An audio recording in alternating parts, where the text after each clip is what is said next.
রাজশাহীতে চোর সন্দেহে মিমকে নৃশংসভাবে হত্যার বিচারের দাবিতে বিক্ষোভ মিছিল ও মানববন্ধন করেছে এলাকাবাসী। রবিবার বেলা 11টায় সাহেববাজার 0 পয়েন্টে এই মানববন্ধন অনুষ্ঠিত হয়। মানববন্ধনে বক্তারা জানান, নগরীর পঞ্চবটির পাচানির মাঠে চোর সন্দেহে মিমকে নৃশংসভাবে হত্যার ঘটনা ঘটে গত 26 অক্টোবর। মিম হত্যাকারী রুবেল সহ জড়িতদের দ্রুত বিচার এবং আসামিদের ফাঁসির দাবি করেছেন।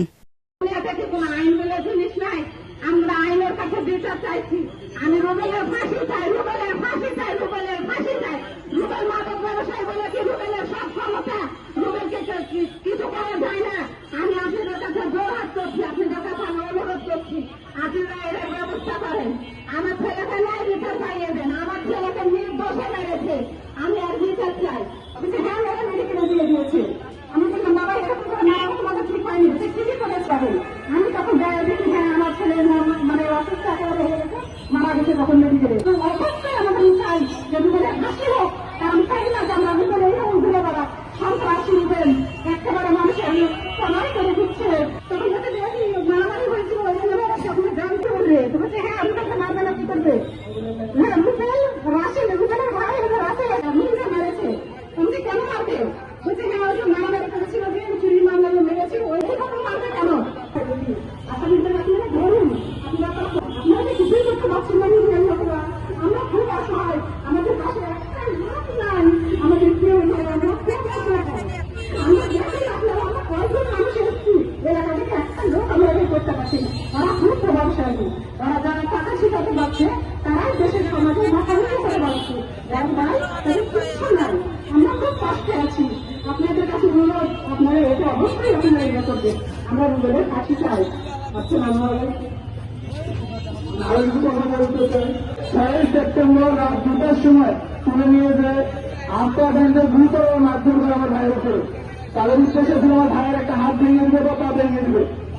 সেটা করতে না পেরে পরবর্তীতে আমার আম্মু খোঁজ যখন পায় যে আমার ভাইকে তুলে নিয়ে গেছে, আমার আম্মু সাথে গেছে, আমার আম্মুর সাথে গালি গালার নিয়ম ভাষার কথাবার্তা বলছে, অকস্মাতের কথাবার্তা বলছে, ধাক্কা দেবার নিয়ে কিন্তু বাইরে চেষ্টা করছে। তার 25 বছর ওই বয়সে ছেলে তৃণমূল করে ভিডিও করবে,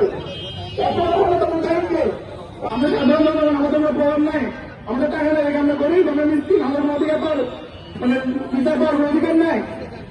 যারা তৃণমূল রাখছেন, তৃণমূলের শ্রমিক, আমাদের মা বাবা, আমার ফ্যামিলি যাওয়ার বয়স মনে যাচ্ছে, হুকুম করে হুমকি দিচ্ছে। ঠিক আছে, ইফাত, রুমন, রবিন, রুল, আরিফ, শেরি, শাকিল, সাজ্জাদ, রোহিত, সাব্বির, মারুফ, সাগর, আরো অনেক লোক আছে যারা এর উপরে আমাদের ফ্যামিলিকে প্রতিনিয়ত হুমকি দিচ্ছে, ফোন করে ভয় লাগাচ্ছে। এলাকার মানুষের বলতে বলতেছে, কিন্তু মানুষের পাশে সাথে আমাদের সাহস পাচ্ছে না। যারা রাস্তা যাইছে সবাইকে বলছে আমাদের খুন করবো, তোদের সঙ্গে ধ্বংস করে দেবো। ওরা প্রভাবশালী দেখে কি হবে, এত ক্ষমতা আমাদের জনগণের কি মানে সাধারণ জনগণের কি হবে? দেশে তো সরকার আছে, আইন আছে, আইন কি করছে? কেন আমাদের মানবতাকে সেখানে লাগবে? আমাদের সঙ্গে পেয়েছে ভাই বোনের আছে, সর্বশেষ একটাই দাবি, আমাদের চ্যানেলে টাকা লাগবে। যদি সরকারি শাসন বিচার করতো তাহলে আমাদের কেন এটা লাগবে? যে আইন দেওয়া সত্ত্বেও আপনাদের সাংবাদিক ভাইদের একটা অনুরোধ, যত পারবেন, যত সম্ভব উকিল লেভেলে যত অফিসার আছে, যত উচ্চ পদে যেতে পারে এটা আপনারা হাত করে অনুরোধ। আমার ভাইয়ের সাথে সংগ্রহ আমরা তো পরিবারের কিছু সদস্য আসছে, আমার ভাইয়ের কিছু ছোট ভাই আসছে, তাদের আমাদের সবাই একটাই দাবি, এই মাদক ব্যবসায়ী রুবেল এবং তার যত সহকর্মী আছে তাদের সকলে আমরা বিচার চাই। শুধু বিচার নয়, যেন তাদের ফাঁসি হয়, দৃষ্টান্ত ফাঁসি হয়। বলেছেন জনগণ দেখে যে একটা